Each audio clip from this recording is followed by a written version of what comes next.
सहनाववतु सहनौ भुनक्तु सह वीर्यं करवावहै तेजस्विनावधीतमस्तु मा विद्विषावहै। ॐ शान्ति शान्ति शान्तिः।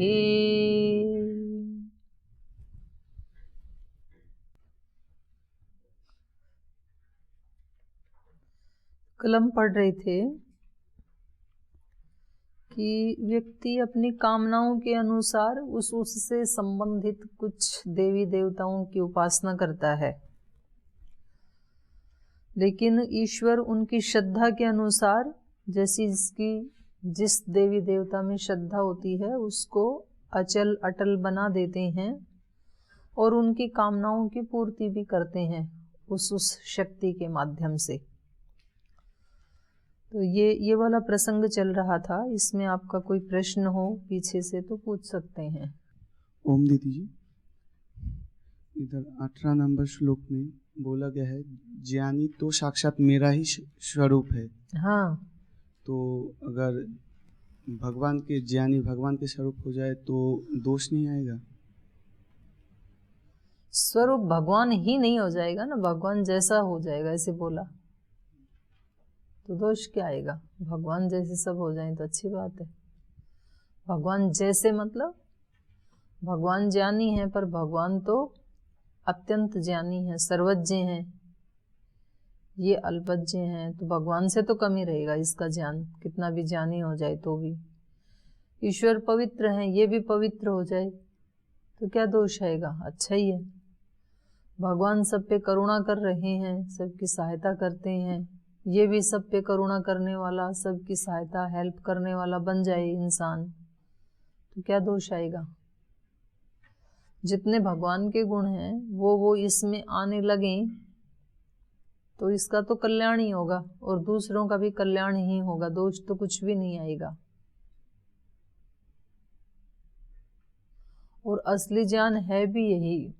कोई भी कार्य हम करते हैं, चाहे पढ़ाई करते हैं, बिजनेस करते हैं, व्यापार करते हैं, कोई धंधा करते हैं, तो उसके पीछे हमारी इंटेंशन क्या है, ये मैं कई बार बोलती हूँ कि हमारा भाव क्या है उसके पीछे, ये बहुत महत्वपूर्ण है। जैसे मानो आज संसार में बहुत लोग रोगी हैं, शरीर से भी रोगी हैं, अनेक अनेक रोग हैं और उसके अनेक अनेक कारण हैं। जरूरी नहीं है कि बीड़ी सिगरेट और उल्टा पल्टा गुटखा आदि खाने वालों को ही कैंसर हो। आजकल तो फल दूध खाने वालों को भी हो रहा है, क्योंकि उन फलों में भी जो खाद डाली जाती हैं, इंजेक्शन आदि दिए जाते हैं, फर्टिलाइजर्स डालते हैं, तो वो इतने विषैले हो गए फल भी। तो फल खाने वाला व्यक्ति भी बेचारा क्या करेगा, उसी को खाना पड़ता है उसको। दूध पीता है, लेकिन पशुओं को भी जो खिलाते हैं चारा, वो खाद से बना हुआ सारा खेत में। फिर जो उसको और भी जो दवाई दी जाती हैं उनमें भी केमिकल्स, पशुओं को इंजेक्शन देते हैं दूध बढ़ाने के लिए, वो दूध व्यक्ति पीता है। तो शारीरिक रोग और मानसिक रोग दोनों प्रकार के रोगों की भरमार हो रखी है इस समय। हर व्यक्ति को कोई ना कोई शारीरिक, छोटा या बड़ा, और मानसिक रोग तो सबको मिलेंगे। हर व्यक्ति को कोई ना कोई शिकायत है। छोटे बच्चों को भी टेंशन है, वो भी टेंस है, वो भी बच्चे भी तनाव मुक्त नहीं है, खुश नहीं है, प्रसन्न नहीं है जैसा उनको होना चाहिए। तो ऐसे में योग और आयुर्वेद की बहुत आवश्यकता है। जब सब रोगी हैं तो योग और आयुर्वेद की अत्यंत आवश्यकता है। अब एक व्यक्ति योग और आयुर्वेद की सेवा इसलिए कर रहा है कि मेरे को नॉलेज है और मैं इस मानवता को बचाऊं, तो ये जो भाव है ये भगवान का भाव है। उस व्यक्ति को बहुत सक्सेस मिलेगी इस फील्ड में। और एक व्यक्ति सोचता है कि यही मौका है, मैं कुछ कमा लूं। अगला व्यक्ति मजबूर है तो जितना मांगूंगा उतना देगा ये। तो ये भाव, ये इंटेंशन कैसी है? स्वार्थ की है ये। तो वो व्यक्ति कभी भी महान नहीं बनेगा, जितना मर्जी उसको योग आयुर्वेद की नॉलेज क्यों ना हो। केदारनाथ में जब आपदा आई थी तो वहां जो लोग फंस गए थे तो उनके पास, बेचारों के पास 2 बूंद पानी भी प्राण बचाने के लिए दुर्लभ था। उनको लगता कहीं से पानी ही मिल जाए कम से कम। 3-3, 4-4 दिन से कहीं घाटियों में फंसे थे, फिर मुश्किल से निकले। तो यहाँ पर पहाड़ पे जितना भी पानी उपलब्ध था दुकानों के ऊपर, तो एक एक बोतल 100-100 रुपए की बेची लोगों ने। तो ये क्या है? किसी की मजबूरी का लाभ उठाना। यही मौका है। जब ये मजबूरी में है तो आज हम 20 रुपए की बोतल 50 में, 100 में, 200 में भी बोलेंगे, सब ये देंगे। तो ये इंटेंशन कैसी है? स्वार्थपूर्ण है। ये भगवान के जैसा भाव नहीं है, इसका शैतान के जैसा भाव है। तो ये व्यक्ति बेशक इस आपदा के समय में वो 1000, 2000, 15,000, 20,000, लाख कमा ले, बेशक कभी जीवन में महान नहीं बन सकता है। लेकिन गुजरात में भूकंप आया तो बहुत सारे लोग तो वहां इसलिए गए कि जो बड़ी बड़ी हवेलियां गिरी हैं उनमें कुछ ना कुछ तो माल मिलेगा। मतलब वो बहाना बना रहे हैं कि हम सेवा करने के लिए आए हैं, पर वास्तव में इंटेंशन क्या है कि कुछ सोना चांदी, पैसे, रुपए हमारे हाथ लग जाएं। ये डायमंड का व्यापारी था तो घर में 2-4 डायमंड तो पड़े ही होंगे। तो हम ये जो एक ईश्वर के गुण इस सृष्टि में प्रवाहित हो रहे हैं, करुणा, प्रेम, दूसरों को ऊंचा उठाना, ये जो भाव हैं, ये यदि इस इंसान में आई, और ये ज्ञान से ही आएंगे, इसलिए ज्ञानी को अपना स्वरूप बताया ईश्वर ने, ज्ञान से ही आएंगे, तो वो फिर ट्यूनिंग हो जाता है ईश्वर के गुणों के साथ, अपने आप की ट्यूनिंग कर लेता है कि जो जो ईश्वर के गुण हैं वो मेरे माध्यम से भी थोड़े थोड़े तो प्रवाहित होने चाहिए। ईश्वर कभी भी एक क्षण के लिए भी दोषों से युक्त नहीं होता है, कामनाओं से युक्त नहीं होता है। तो मैं भी अपना ध्यान रखूं, कम से कम आज शाम तक मैं भी दोषों से युक्त ना हूं। इतना तो कर ही सकता है ना व्यक्ति, एक एक दिन को लेके। मैं भी आज शाम तक किसी बुरे भाव से युक्त ना हूं, किसी अपवित्रता से युक्त ना हूं। तो फिर धीरे धीरे उसकी ट्यूनिंग हो जाती है सृष्टि में जो गुण हैं ईश्वर के, उनके साथ वो भी वही काम करता है। और जैसे ईश्वर हमेशा निर्दोष और प्रसन्न रहता है, ऐसे ही वो योगी हजारों कार्य करके भी प्रसन्न रहता है। और इसका लाइव उदाहरण स्वामी जी को देखते हैं, कितने तरह की सेवाएं करते हैं और उसके बाद भी कैसे रहते हैं? रिलैक्स रहते हैं। तो ये ट्यूनिंग है सृष्टि के साथ। सुबह सुबह जब आप उठते हैं, पूरी इसमें ब्रह्मांड में ब्रह्म मुहूर्त से लेकर के सूर्योदय पर्यंत एक ऊर्जा का बहुत हाई लेवल रहता है। उस समय बस आप बैठ जाओ केवल, और उसके साथ ट्यूनिंग आपकी, आप ये सोच लो कि मैं ऊर्जा के बीच में बैठा हूं और चारों तरफ से ऊर्जा बरस रही है मेरे ऊपर, अपने आप हो जाएगा बाकी का काम। और आपने अपने आप ही अवरोध खड़े कर लिए उस ऊर्जा में बैठ करके भी, उठ भी गए, बैठ भी गए ध्यान के लिए, लेकिन आपका चिंतन कुछ और चल रहा है, तो आप स्वयं बैरिकेड बन गए अपने लिए। आप उसको आने ही नहीं दे रहे जो आना चाहिए था इस समय। तो आप रिलैक्स हो जाओ और आप बोलो कि मैंने अपने मस्तिष्क के, बुद्धि के, हृदय के, आत्मा के दरवाजे ईश्वर के लिए खोल दिए हैं इस समय। वो भगवत्ता चारों तरफ से, आनो भद्रा कृतवो यंतु विश्वतः परिभूरसी, भद्रताएं चारों तरफ से आई मेरे पास इस समय। जैसे बारिश होती है तो हम अपना पात्र खोल के रखते हैं ना कभी, कि मैंने अपना ये बर्तन रख दिया है बारिश के जल के लिए, तो फिर उसमें भर जाता है पानी। और उल्टा करके रखा तो जितनी मर्जी बारिश होती रहे, फिर उसमें तो एक बूंद भी आएगी नहीं, क्योंकि उसका मुख ही उल्टा है, बंद कर दिया आपने। तो ऐसा ही हमारे चित्त की भी स्थिति होती है, बुद्धि की भी होती है, अंतःकरण की भी होती है। तो ईश्वर जैसा बन जाए तो कोई दोष नहीं आएगा, बल्कि दोष मिट जाएंगे, कोई हानि नहीं। ठीक। 21 नंबर श्लोक में बताया, जैसे जो मनुष्य भी मुझे जिस देवता में भी मान के, श्रद्धा पूर्वक मान के मुझे पूजता है, तो मैं उसमें प्रकट होता हूँ। तो इसका मतलब तो दीदी जी, जैसे अगर हम कोई मूर्ति में भी अगर पूजा करेंगे, उसे में श्रद्धा करके चढ़ाएंगे, तो वो तो हम लोग मजबूरी बना रहे हैं, जो देवता उसमें भी प्रकट हो सकते हैं। तो जैसे घर में भी अगर मम्मी लोग जैसे कहीं बाहर भी जाते हैं, तो कृष्ण भगवान को, मेरा लाला को खाना बिना मैं कैसे जाऊं बोलते हैं। तो इसका मतलब तो भक्त जहाँ भी पूजा करेगा उसमें मूर्ति में भी तो फिर भगवान आ सकता है दीदी। तो हम कैसे समझ सकते हैं इसको? जब सर्वव्यापक है तो उसमें भी क्या दिक्कत है? तो उसमें ही है, ये दिक्कत है। दोष कहाँ आया? जो मूर्ति पूजा करते हैं ना, तो वो उस मूर्ति में तो सोचते हैं कि भगवान है, बाकी किसी को गिनते गांठते नहीं है। फिर अच्छा सा खाना बना के, हलवा बना के, भोग लगा बना के, और लल्ला को तो भोग लगा देते हैं, पर घर में जो नौकर काम कर रहा है उस लल्ला को भूखा रखते हैं। तो ये गलत बात है। उस लल्ला में भी है, इस लल्ला में भी है, तो इसको भी खिलाओ अच्छा हलवा। उसको अच्छे कपड़े पहनाते हैं, इसको बेचारे को फटे पुराने देते हैं। ये सर्वव्यापक है तो सर्वव्यापक ही है, फिर सब में ही है फिर तो जब व्यक्ति उसको सीमित कर देता है तब दोष उत्पन्न होता है। और दूसरी बात यह है कि जैसे जड़ में ईश्वर है, लेकिन जड़ में उसको अभिव्यक्त होने में बहुत ज्यादा कठिनाई है, और चेतन में अभिव्यक्त होने में सरलता है।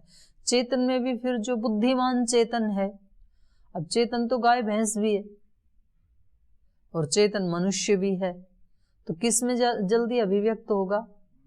मनुष्य में, क्योंकि उसकी बुद्धि तेज है ना निर्णय लेने की, तो वो अज्ञान को जल्दी मिटा पाएगा। ये बुरा है, ये अच्छा है, इसकी समझ उसको जल्दी आएगी। तो पत्थर को तो आएगी नहीं इसकी समझ, क्या अच्छा है क्या बुरा है।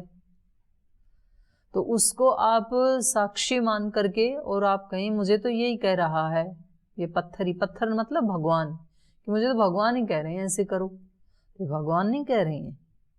भगवान तो उसमें अभिव्यक्त हो ही नहीं सकते हैं, या बहुत कठिनाई से अभिव्यक्त हो सकते हैं। तो ये मतलब इस तरह के दोष आएंगे।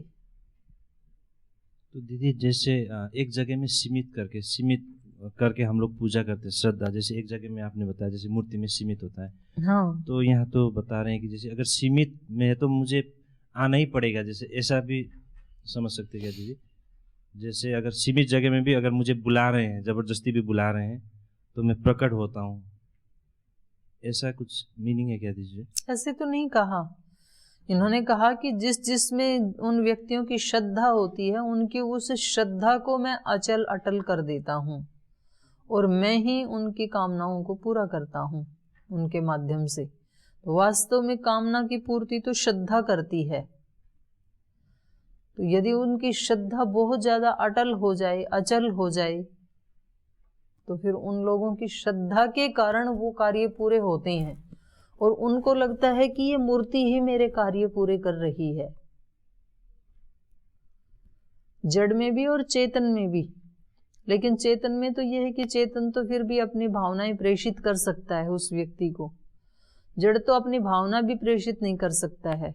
जड़ में तो एक तरफा उसकी श्रद्धा ही उसके काम बनाती है, लेकिन वो हमारे लिए जड़ है। उस व्यक्ति की जो श्रद्धा है उसको लगता है कि ये तो भगवान ही है, तो ये जो उसकी श्रद्धा है ये उसके काम सिद्ध करती है। तो ईश्वर उनकी श्रद्धा को ही अखंडित कर देते हैं। अचलाम श्रद्धाम विदधामि, ऐसे कहा, उनकी श्रद्धा को मैं अचल कर देता हूँ, अटल कर देता हूँ, फिर उनकी श्रद्धा हिलती नहीं है।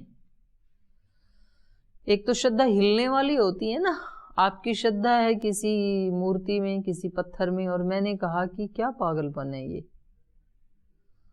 आपको अपने घर में जो सजीव माँ है उसमें भगवान दिखाई नहीं देता, इसमें आपको भगवान दिखाई देता है। और मैं उसके 10 हेतु बता दूं कि पत्थर में कैसे हो सकता है भाई, और फिर आप कहें कि हाँ आप तो ठीक कह रहे हो, तो इसका मतलब आपकी जो श्रद्धा है वो क्या है, हो गई अभी चलायमान हो गई, टूट गई आपकी श्रद्धा वहां से।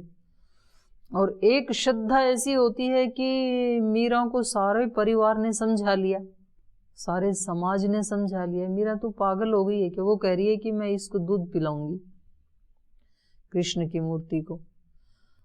वो मीरा को कह रहे हैं कि मीरा पागल हो गई है। मीरा कहती है सारा संसार पागल हो गया है क्या, आपको दिखाई नहीं देता ये कृष्ण है। वो रोती है, चिल्लाती है, बिलखती है। रामकृष्ण परमहंस काली की मूर्ति के सामने सिर पटक पटक करके रोते थे, लहू लुहान हो जाता था माथा। लोग उनको समझाते थे कि आप अपना इलाज कराओ, ये दिमाग का पागलपन है, ये ईश्वर की भक्ति नहीं है, ये ईश्वर नहीं है, ये माँ नहीं है। उनको लगता था कि आप सब पागल हो गए हो क्या, आपको दिखती नहीं है ये मेरी माँ है। तो ये एक बहुत ही उच्च कोटि की श्रद्धा है, उसको सारा संसार भी हिला नहीं सकता है। तो फिर तो उसकी श्रद्धा को की रक्षा करनी पड़ती है ईश्वर को। श्रद्धावान लभते जानम। जी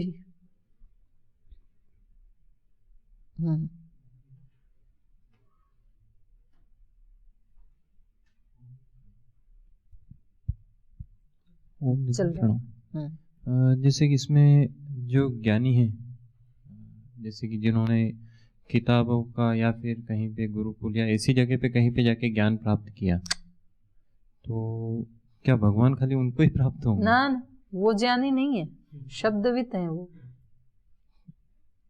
जो मतलब जैसे कि कहीं आदिवासी क्षेत्र में या फिर ऐसी जगह पे जहाँ पे ये जो शाब्दिक ज्ञान नहीं मिला जिसको, तो वो भी तो प्राप्त। शाब्दिक ज्ञान जिसको है वो ज्ञानी नहीं है, मैं ये कह रही हूँ। वो शब्दवित है, शब्द को जानने वाला। ज्ञानी और शब्दवित में अंतर है। कैसे? थोड़ा सा। ज्ञान होती है अपनी अनुभूति अंदर की, आत्मा की, और ये तो शब्द, तो एक शब्द की तो सीमा मस्तिष्क तक है। आपका मस्तिष्क, आपकी बुद्धि उससे शार्प हो जाएगी, बस इतनी बात है। आपको ज्ञान हो जाएगा ये नहीं है। पुस्तक में आपने पढ़ लिया कि मैं शरीर नहीं हूँ, मैं इंद्रिय नहीं हूँ, मैं मन नहीं हूँ, बुद्धि नहीं हूँ, मनोबुद्धि अहंकार चित्तानि नाहम, ये पढ़ लिया हमने निर्वाण षटकम में।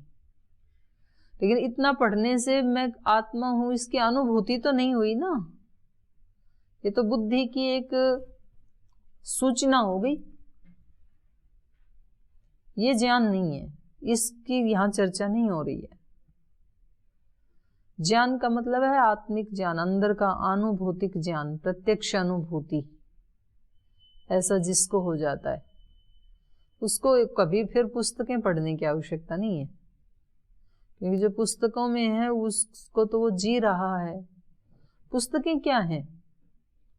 ज्ञानी महापुरुषों के लिखे हुए लेख हैं, अपनी अनुभूतियां हैं। शास्त्र क्या है? वेद, दर्शन, उपनिषद, ये सब क्या है? जिसने वो रियलाइज किया उसने अपनी अनुभूति को लिपिबद्ध कर दिया, उसी का नाम शास्त्र है। तो अनुभूति पहले है कि शास्त्र पहले है? अनुभूति पहले है। जो उसने प्रत्यक्ष किया वो उसने लिपिबद्ध कर दिया, वो शास्त्र बन गई। वो जिधर से चले वो मार्ग बन गई। मार्ग पहले नहीं है, पथिक पहले है।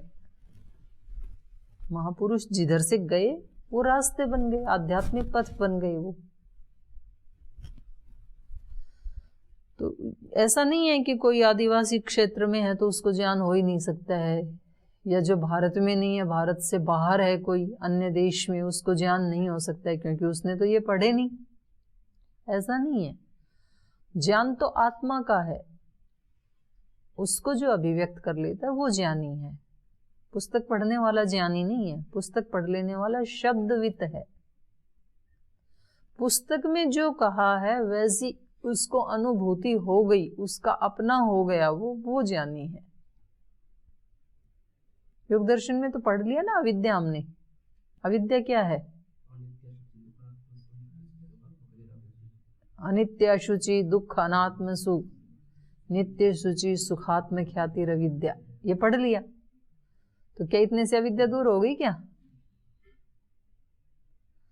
अभी तो पता ही नहीं लगा कि अविद्या कहाँ कहाँ है मेरे जीवन में, अभी तो पकड़ में ही नहीं आ रहा, अभी तो महसूस ही नहीं होता कि अविद्या है कहाँ कहाँ, ढूंढने की भी दृष्टि नहीं है मेरे पास। फिर पता लगता है, फिर दूर करने के लिए पुरुषार्थ करते हैं, फिर वो पुरुषार्थ करते करते, फिर अभ्यास करते करते उसकी उपलब्धि होती है।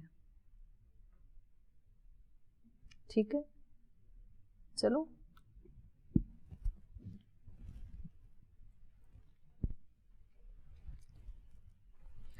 स तया श्रद्धया युक्तः तस्य आराधनम इहते लभते च ततः कामान मम एव विहितान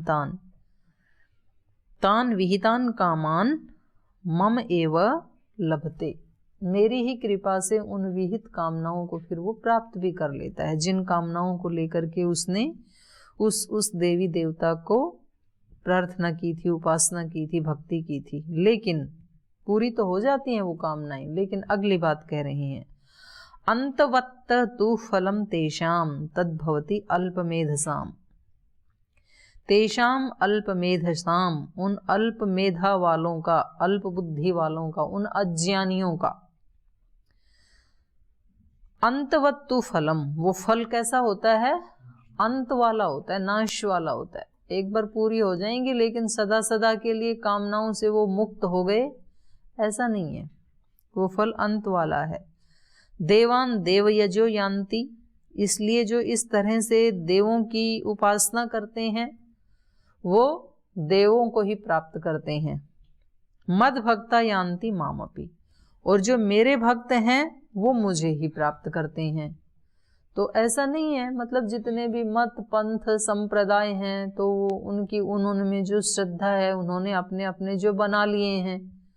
अब कोई कहता है ईश्वर कहाँ रहता है, सातवें आसमान में रहता है कि परम धाम में रहता है कि वैकुंठ में रहता है कि स्वर्गलोक में रहता है।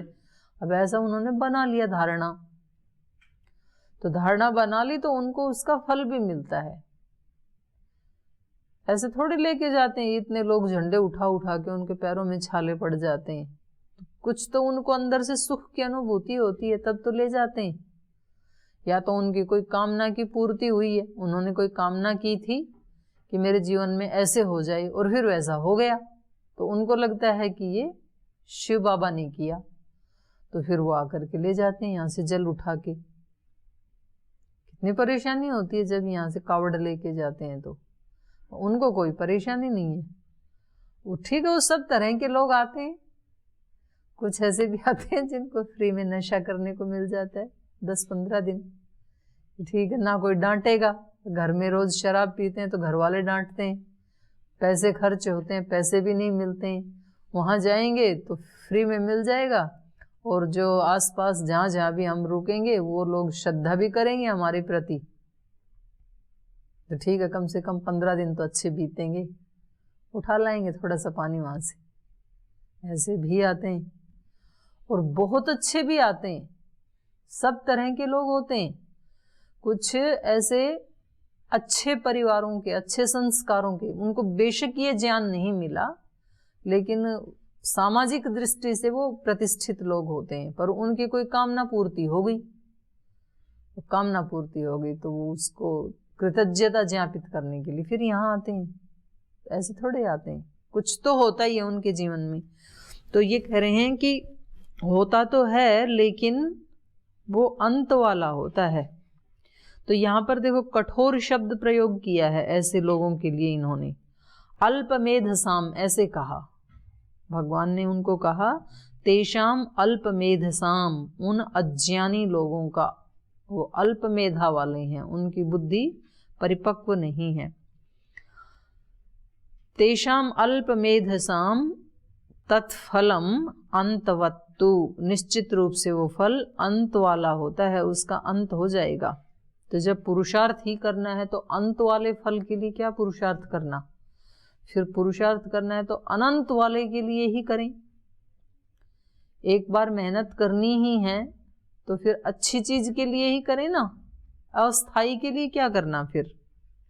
लेकिन हमारे मन की टेंडेंसी क्या होती है, मन का स्वभाव क्या है, हमेशा इसको इंस्टेंट चाहिए सब कुछ। आजकल इंस्टेंट का जमाना है ना, इंस्टेंट फूड खाना चाहिए तुरंत। तो गर्म पानी में वो जैसे फ्लाइट आदि में जाते हैं वो डाल दिया दलिया सा, और बोले 5 मिनट ऐसे ही रहने दो, 5 मिनट के बाद दलिया तैयार। तो घर में क्यों गैस लानी है, क्यों कुकर खरीदना है, अपने डिब्बे में इंस्टेंट फूड तैयार करो। लेकिन वो एक दिन के लिए तो अच्छा है, रोज खाना पड़े तो रोगी हो जाएंगे। तो मन का स्वभाव है इसको शॉर्ट टाइम खुशी चाहिए, जिसमें तुरंत खुशी मिलती है उसका ये चयन करता है। और बुद्धि का धर्म है ये हमेशा लॉन्ग टाइम खुशी की को सेलेक्ट करती है, जिसमें अंत तक सुख मिलेगा। बुद्धि कहती है उस पथ पर चलो, मन कहता है जिससे तुरंत मिलेगा वो चाहिए मेरे को। तो हमेशा पूरे दिन भर आप अपने जीवन को देखेंगे तो 2 ऑप्शन होते हैं आपके सामने। तुरंत सुख मिलने वाला काम होता है, एक अभी थोड़ी देर तो दुख मिलेगा इंस्टेंट तो, लेकिन लॉन्ग टाइम में उसका सुख मिलेगा।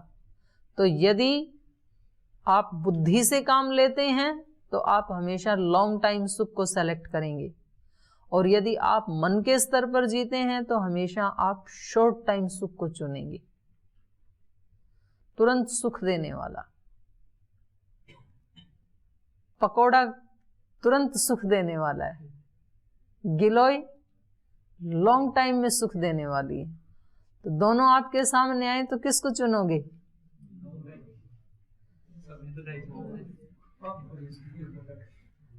अपना अपना देख लो। यदि पकोड़ा चुनोगे तो इसका मतलब आप मन की बात सुन रहे हैं, मन के हाथ में कंट्रोल है आपके जीवन का।